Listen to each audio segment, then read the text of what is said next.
Through the use of the psychoanalytic lens in the novel and film Just Mercy, it creates a meaningful impact on those hearing Bryan Stevenson's story. Empathy is a large part of the brain and the key to understanding the differences among everyone. In minute 22 of the film, the man focused on the most is Mr. McLean, and he says you are guilty from the moment you are born.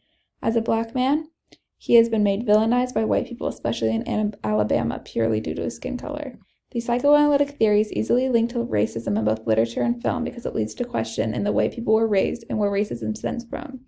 The psychology of racism dates back to slavery, in which Stevenson touches on throughout the novel. His main point of analyzing these systems and people in it surrounding those when society dehumanizes certain groups, the society loses its own humanity.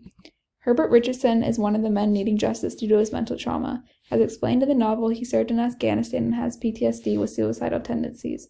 The absolute disregard of his condition has not only led to his crime, but the outcome of his trial.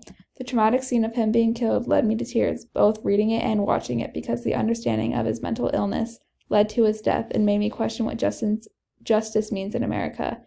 Herbert's story impact is meant to humanize the discrimination that hundreds and thousands of people are suffering in now.